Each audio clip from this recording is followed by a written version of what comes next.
selamat datang kembali di Selawan Mendalam kita. Oke, sumber kita kali ini agak beda ya. Dari novel fiksi, judulnya Gedung Geraha Cendekia. Betul. Novel ini ceritanya tentang bencana, ya runtuhnya gedung itu. Terus pencarian kebenaran, dan ada ikatan-ikatan tak terduga gitu. Nah, misi kita di sini bukan cuma ngasih sinopsis, tapi lebih ke menggali intinya. Gimana sih bencana itu bisa nguji banyak hal? Soal kebenaran, keadilan. Dan gimana orang-orang dari latar belakang beda banget bisa nyambung karena tragedi. Itu sih yang menarik. Oke, mari kita langsung aja bedah ceritanya. Jadi di awal cerita, kita langsung disuguhi kontras yang, wah, tajam bawot. Di lantai 8 Gedung Geraha Cendekia, ada Dian Arta Pramesti. Si mega bintang itu kan? Iya, dia lagi nikmatin acara mewah, glamor gitu. Tapi persis di bawahnya, di lantai 6, ada Niki Harmawan. Guru informatika biasa dari Jambi. Beda banget dunianya. Nah, si Niki ini dengar suara-suara aneh dari struktur gedung. Kayak udah ada firasat nggak enak gitu. Dan firasat itu beneran kejadian pas gempa datang.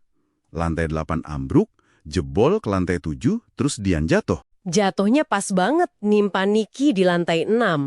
Gila ya, ketemuannya dramatis banget di tengah runtuhan gitu. Iya, dan di situ justru si Niki ini kepake banget kepekaannya. Walaupun kejebak, dia sempat merhatiin detail. Betonnya kok kayak rapuh, terus tulangan besinya kelihatan berkarat. Wah, detail penting itu. Penting banget. Itu kayak tanda-tanda awal kalau materialnya mungkin ya di bawah standar. Jadi bukan cuma soal gempa aja gitu. Ada faktor lain. Oke, terus setelah dievakuasi, mereka kan kepisah tuh. Tapi uniknya, dua orang ini, yang satu artis, satu guru, kok ya punya feeling yang sama? Merasa ada yang aneh ya? Iya, gedungnya runtuh kok cepet banget gitu, nggak wajar. Nah, Dian kan punya koneksi. Dia nyari Niki lewat medsos. Ketemu. Terus kontak-kontakan lewat telepon. Betul, ngobrol di telepon, langsung nyambung. Karena curiga hal yang sama. Kayaknya ada yang ditutup-tutupin nih soal runtuhnya gedung. Nah, ini menarik. Gimana pengalaman traumatik yang sama bisa nyatuin intuisi orang yang beda banget? Dari kecurigaan itu, mereka nggak diam aja. Bikin tim investigasi. Unik banget timnya. Dian ngajak Bimo Atmojo, wartawan investigasi kan? Iya, terus Niki ngajak Linda Yuliani, temennya yang arsitek. Jadi timnya isinya artis, guru, jurnalis, sama arsitek. Hahaha, tim gado-gado ya. Tapi justru kombinasinya pas. Punya skill beda-beda yang saling melengkapi. Awalnya mungkin canggung, tapi lama-lama cair. Bahkan kayaknya ada benih-benih ketertarikan personal juga di antara mereka nanti. Oh iya? Antara siapa? Kayaknya sih antara Bimo sama Linda, terus Dian sama Niki juga. Tapi ya itu nanti ya. Yang jelas, tim ini langsung gerak cepat. Cari bukti ya? Benar. Dian sama Bimo langsung nyari saksi. Ketemu sama Pak Hadi, ini mantan mandor, sama Budi Susilo, mantan pengawas teknis. Oh, orang dalam berarti. Iya, dan mereka ngasih bukti. Ada bukti fisik, ada data digital juga soal pemotongan biaya material.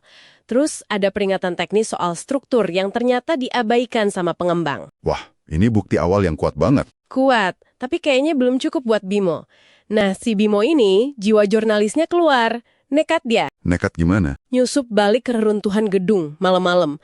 Mau ngambil hard drive server yang katanya isinya data penting. Serius? Bahaya banget itu. Bahayalah. Dia sempat dikejar penjaga, terus kakinya sampai kesleo gitu. Pas nyusup itu, dia dipandu sama Linda dari jauh lewat peta digital di ponsel. Wah, momen menegangkan gitu malah bisa jadi, bikin deket ya mereka berdua. Komunikasi intens pas bahaya. Iya, chemistry-nya jadi kuat. Dan hard drive-nya berhasil diambil. Oke, terus diapain datanya? Dianalisis sama Niki dan Linda. Hasilnya, ya konfirmasi temuan awal. Data teknis, jejak digital, semua nunjukin emang ada kelalaian. Disengaja pula, demi untung. Astaga, jahat banget ya. Proses analisis ini juga bikin tim makin solid. Kebayangkan kerja di bawah tekanan, tujuannya sama, ya hubungan mereka makin erat aja. Profesional iya, personal juga iya. Puncaknya pasti di pengadilan ya? Betul, Dian sama Niki jadi saksi kunci. Mereka ngasih kesaksian yang kuat banget, walau pasti tekanannya gede dari media. Dan hubungan dia Niki makin kelihatan deket pas momen ini, saling support gitu. Kelihatan banget, Bukti dari tim juga udah kuat kan, jadi posisi terdakwa makin susah. Tapi biasanya cerita gini belum selesai. Pasti ada. Nah, benar. Ada Leo. Ini kayak tangan kanannya si pihak korup itu. Dia nggak terima. Nguntit Dian sama Niki abis sidang. Waduh. Terus? Terjadi kejar-kejaran mobil. Seru banget kayak di film. Dan ujung-ujungnya balik lagi ke lokasi bencana. Runtuhan Geraha Cendikia itu. Di situ akhirnya Leo ketangkep. Ketangkep. Tapi ada harga yang harus dibayar. Niki ketembak di bahu pas berusaha melindungi Dian. Ya ampun. Selamat tapi? Selamat, tapi ya dirawat intensif. Nah, pas Niki dirawat ini, Dian setia banget nemenin. Di saat-saat rentan kayak gitu. Perasaan yang selama ini dipendam keluar. Persis, mereka akhirnya saling ngakuin perasaan cinta. Luka fisik justru jadi pembuka buat pengakuan emosional. Di sisi lain, Bimo sama Linda juga hubungannya makin jelas. Udah fix lah mereka. Happy ending dong buat hubungan mereka. Bisa dibilang gitu. Niki pulih, terus balik ke Jambi, tapi hubungan sama Dian jalan terus LDR-an. Setahun kemudian, kasusnya putus, pelakunya dihukum. Keadilan akhirnya tegak ya? Iya, hidup mereka semua berubah pastinya.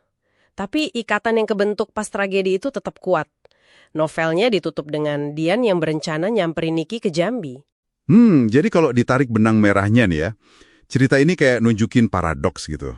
Tragedi itu kan meruntuhkan ya. Fisik iya, sosial juga. Bener, fasad-fasad runtuh semua. Tapi di saat yang sama justru bisa ngebangun jembatan. Jembatan antar manusia yang tadinya nggak mungkin nyambung. Mereka nyari kebenaran soal gedung. Tapi malah nemuin kebenaran soal diri sendiri dan hubungan sama orang lain ya. Di tengah puing-puing itu. Tepat, itu intinya. Oke, sebagai penutup nih, mungkin ada satu hal yang bisa Anda renungkan. Seberapa jauh sih sebuah krisis atau pengalaman ekstrim itu bisa ngupas lapisan-lapisan identitas kita?